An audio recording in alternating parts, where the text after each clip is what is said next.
Destiny Radio. Saya lang. Say it like you mean it. Anong pakialam mo naman sa toka niya, di ba? Alam mo yun, ba't ako maghahabol sa kanya? Eh, ang ganda-ganda ko. Ako na nagsaing, ako pa naghugas, ako pa naglilinis.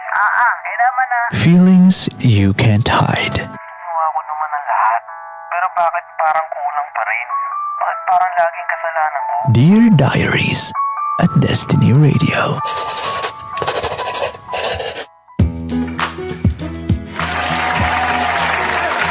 Good morning, ka-Destiny!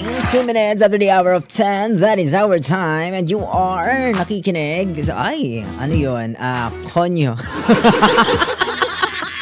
You're listening sa istasyong pinipili ang saya. Kami po na 6.7 Destiny Radio. Saya lang! Kapiling kasama ngayong umaga, makulit at cute mong papa ang DJ ng ingay. Grabe! My name is Papa Del. Welcome po sa Dear Diaries, kung saan tayo ay magbabasa ng letter, magbibigay ng komento. Payo ba? Payo ba mga binibigay ko? Parang hindi naman payo yung binibigay ko sa inyo. Nakakatulong ba yung mga payo ko? Feeling ko hindi. Feeling ko dinodog show ko lang yung ano nyo, yung mga letters nyo. Ay, speaking of letters, kung gusto nyo magpadala po ng letter, gusto nyo pong magkwento, ganyan, inyo pong ipadala sa aking Facebook, Papa Del po ang aking Facebook. I-type nyo lamang sa inyong mga search bar dyan sa Facebook nyo, Papa Del, at ako ay lalabas na. Ganon. Parang magic. Mag-a-appear yan siya. Voila, gaganon. Oy, nakalive tayo ngayon sa ating Facebook ha. DZDG Destiny Radio. Nakalive po tayo dyan. Kung gusto nyo ako mapanood, gusto nyo mag-comment, real time, all the time, all the way, go, go, go. Ano ako si Rufa? Pumunta kayo doon at mag-comment kayo sa akin ha. Maki-join at wala, magano tayo. Kwentuhan, ganyan. Kwentuhan, kulitan, and all. DZDG Destiny Radio ang ating Facebook page. Kagaya ni Ma'am Flores dito, nandun na kaagad siya. Ang bilis-bilis. Blessed Papa Del, na cute. Aba! Cute na nga talaga ako guys. Yun na talaga ang pagkakakilanlan. Siya, basahin na natin tong ating letter ngayong umagang ito. Galing kay Jenny.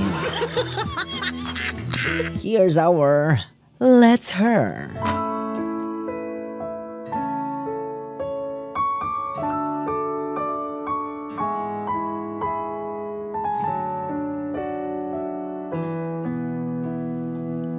Crush pala ako ng crush ko. Ginagad. Ano, nangiinggit ka, ha? Nangiinggit ka. Di ikaw na yung crush ng crush mo. Huwag ka nang magsulat ulit sa akin, ha?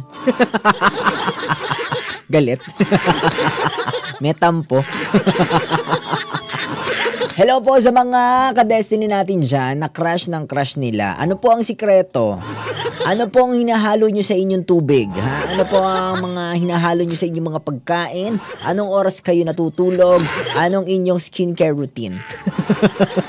What's the secret? Ako kasi, yung crush ko, minsan crush din ako. Minsan lang. Depende sa mood. Ako, ang sikreto ko ay, umiinom kasi ako ng Mark Choco. Yan ang sikreto ko. Oo, di ba? Para mataas kasi yung energy ko and malakas yung aking immune system. And of course, yung aking memory enhanced. Kasi memory enhancer to eh. At inilalagay din sa tamang antas ang ating dugo. Yan, mabibili po ang Mark Choco 9-in-1+1 chocolate drink mix sa inyong mga suking sari-sari stores, grocery, supermarket, boutique at drug stores dito sa ating lugar. And mabibili mo na rin sa Shopee and sa Lazada. Mark Choco 9-in-1+1 chocolate drink mix ang masustansyang inuming tsokolate, chocolate namnam, healthy sa katawan. Ito na ang ating letter para sa umagang ito. Crush daw pala siya ng crush niya.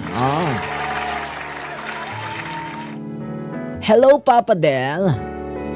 Itago mo na lang ako sa pangalang Jenny. I have this crush from malayong lugar. Ngayong school year na to lang itong crush na ito. Pogi siya, to be honest. Kaso wala siyang emotional intelligence. Yun lang yung nakaka-off sa kanya. May tao bang gano'n ng emotional intelligence? Merong mababa, pero yung wala. Paano yung walang emotional intelligence? Sasakupin namin kayo. Ganun ba yung walang emotional intelligence? Lulusobin namin ang earth. Ganun yun ang imagine ko, ha. Si Jenny kasi, sabi wala daw emotional intelligence. Okay, tuloy natin ang ating pagbabasa. One time, bigla siyang napachat about sa crush niya na babae. Nagtatanong siya kung paano daw makipag-close. Torpe kasi siya. Di marunong mag-first move.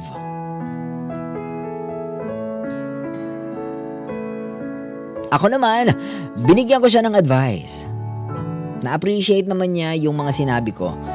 Sa katunayan nga, nag-notes pa siya sa Messenger and sa IG about that.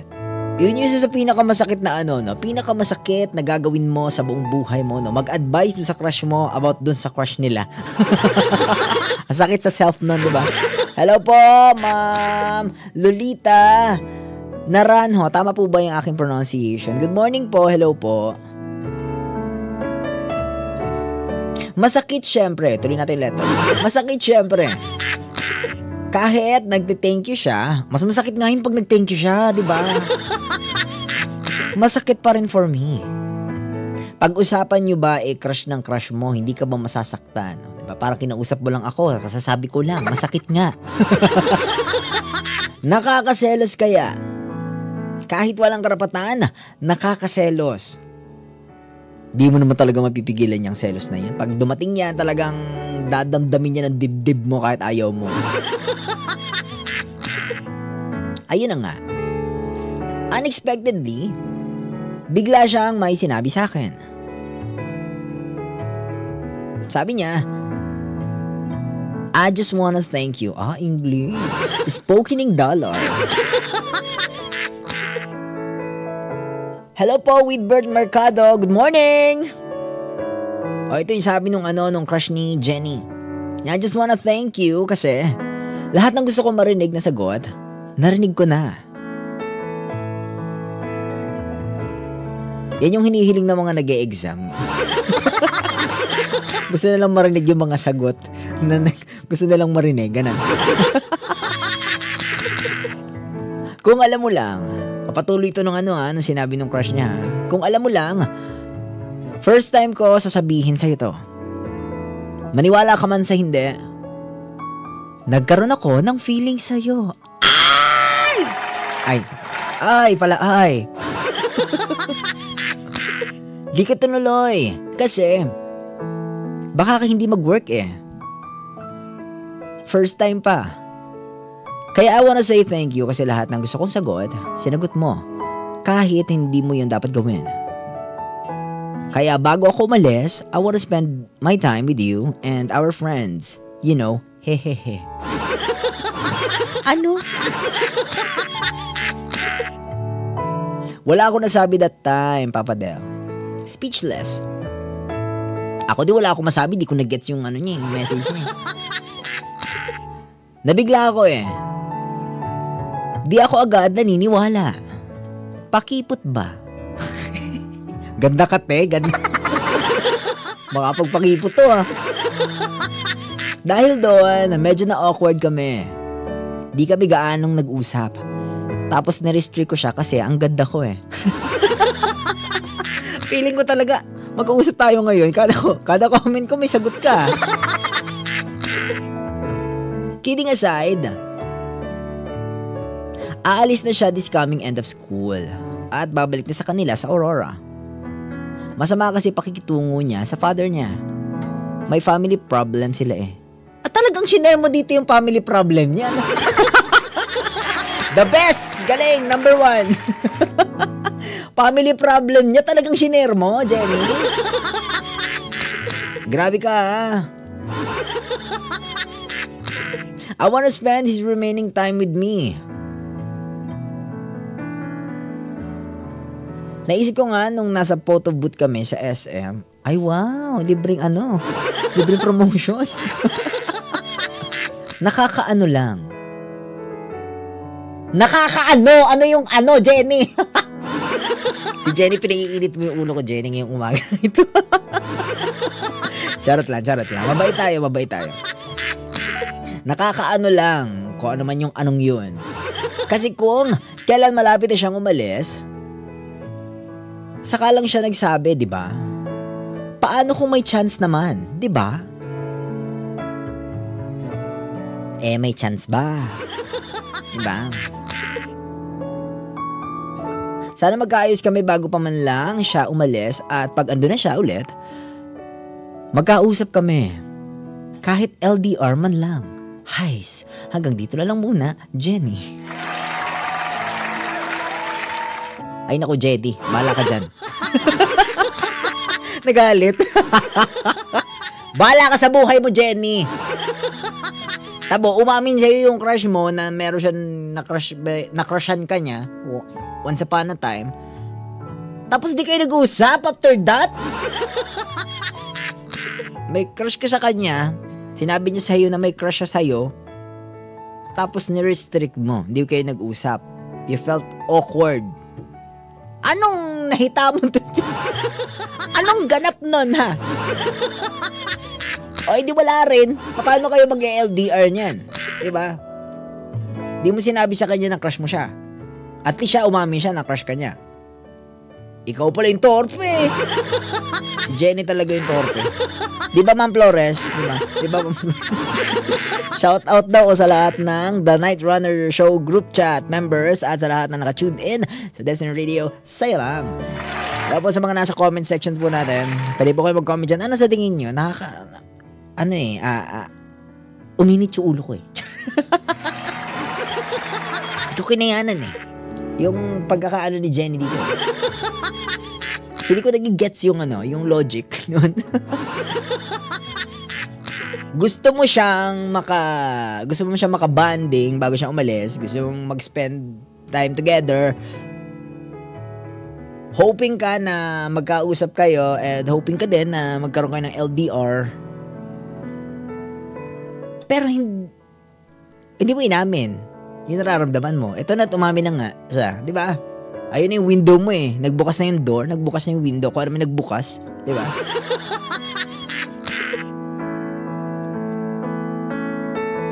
Meron ka ng chance para sabihin sa kanya na, may feelings din ako sa'yo. Tapos di mo ginawa. Di lang kayo nag-usap. Kung kailan paalis na siya, ikaw na mismo nagsabi kung kailan siya paalis. Di ba, tsaka lang niya sinabi, ganun din, back to you. Kung kailan siya paalis, tsaka hindi Nung sinabi na niya, hindi ka amen, di ba?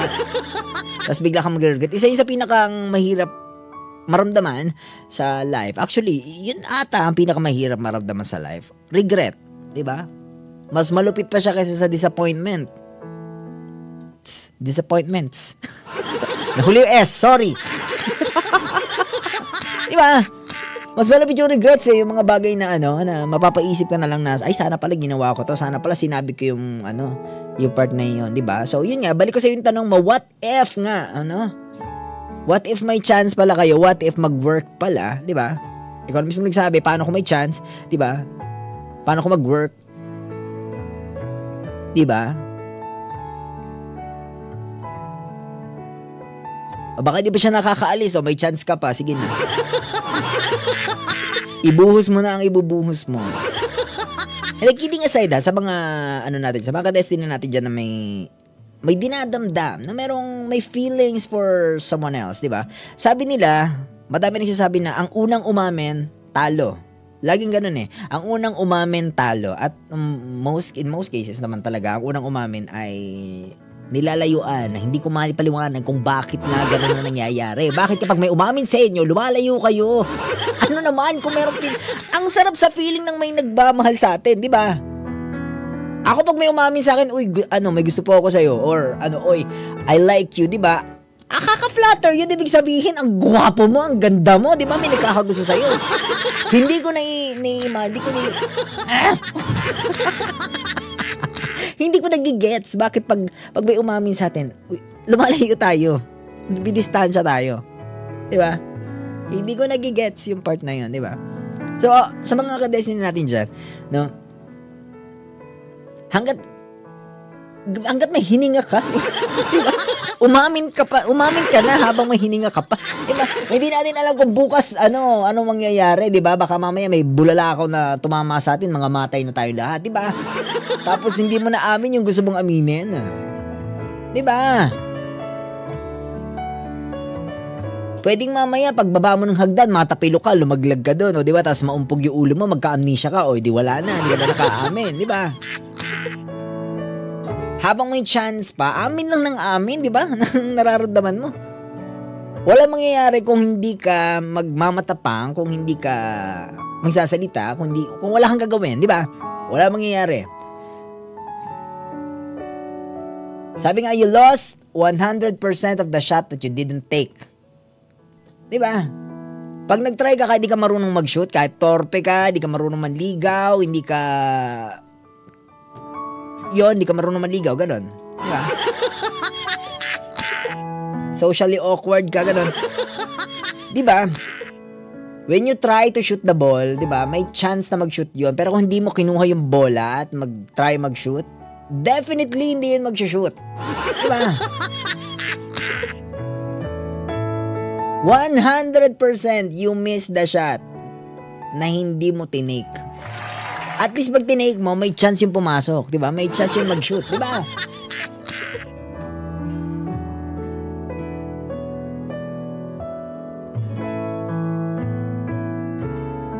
Unless you ask, the answer will always be no. Good morning po, Ma'am Melanie. Hello po. Hello po sa mga nasa live po natin na napapakomment. So, Jenny, ang gusto ko lang sabihin sa'yo, bala ka sa life mo. Charot. Sige na, umamin ka na habang may time ka pa. Malay nyo, bigla kayo maging LDR, di ba? Sometimes LDR work, di ba? Malay mo. You will never know unless you try. Papa-English ako dun, ha? 10:19 ang ating oras sa mga kapalan Pilipinas. Ay maraming salamat sa mga nakinig pa mula kanina hanggang sa mga oras na to. Thank you very much po. Happy Wednesday po sa ating lahat. Abay muli tayo makikinigan. Muli tayo makikinigan bukas. Same time, same voice, same frequency. Maraming salamat po. This has been Dear Diaries and this has been your DJ. Ang makulit at cute mong papa. Ang DJ na ang ingay. Grabe. My name is Papa Del. Susunod na DJ Bugs and Kuya Car. Abay dito lamang sa istasyong pinipili ang saya. Kami po ang 96.7 Destiny Radio. Saya lang.